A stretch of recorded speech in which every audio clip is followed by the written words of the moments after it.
Brasure avec azote versus brasure sans azote. Reste jusqu'à la fin pour la conclusion. On va braser un tube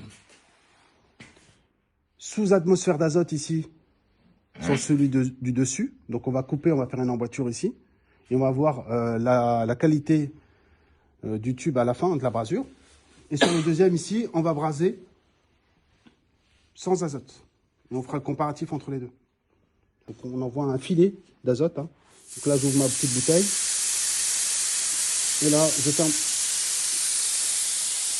Voilà. Voilà, un filet d'azote, hein, ça suffit. Hein. Voilà, on est parti. Hein.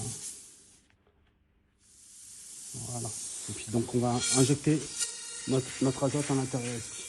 D'accord? Ça marche? Ouais, après. Donc on va avoir de la calamine. Et cette calamine, en particulier, va venir boucher donc les sections de passage qui sont très faibles. Hein. Donc ici, par exemple, vous voyez qu'on a notre détendeur. Hein. Donc pour réaliser la détente, on a ce petit orifice qui est là, qui est tout petit. Hein. Donc vous voyez bien les garçons. Hein. Donc la calamine, elle va venir donc bloquer le passage du fluide. Et même si on a, bon, il peut même arriver que on a un petit filtre ici. Hein. Donc ça arrive assez souvent dans le domaine, hein, que ce filtre soit complètement rempli de calamine. Hein. Ça peut arriver. Et donc là, c'est bouché ici à ce niveau-là. Ok. Alors, ici, donc on est parti pour notre emboîture. Hein.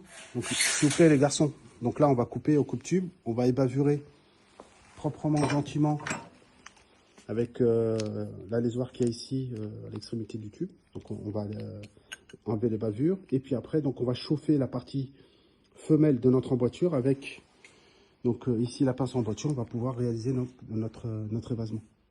Ok. Comme ça.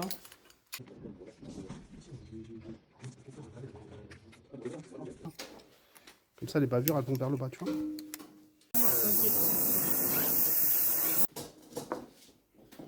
Donc ça, c'est une pince en boîture, bien sûr. Là, il faut le bon diamètre. Hein. Donc là, on est sur du tube de 5/8. Hein. Ok. Allez, vas-y. Et là, ici. Tout doucement. Et accompagne ici ton évasement. Voilà. Allez, tout doucement. Très bien. Tout doucement. Tu vois, là, le fait de l'avoir recuit, l'emboîture se fait plus facilement. Voilà, stop, stop, stop, stop. On va voir. Et là, tu vas essayer d'enquiller ton tube, là. Là, la partie mâle, tu la rentres ici, tu regardes si ça passe. Allez, jeune homme, rapidement. Et s'il faut ajouter un peu, hein, bah, tu la remets dedans. Hein. Voilà, très bien. Super. On est bien. Voilà, impeccable.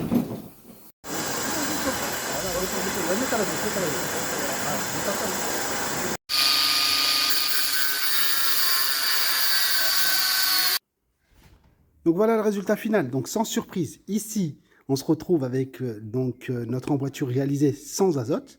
Là, toute la calamine qu'il y avait à l'intérieur, on la récupère, elle est là, vous la voyez bien. Même à l'intérieur du tube, on en voit encore un petit peu ici.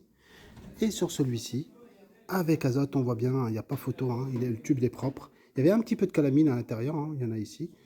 Mais au final, on voit bien la différence. Hein. Donc avec azote et sans azote. Allez, prenez soin de vous et je vous dis à tout de suite pour la suite.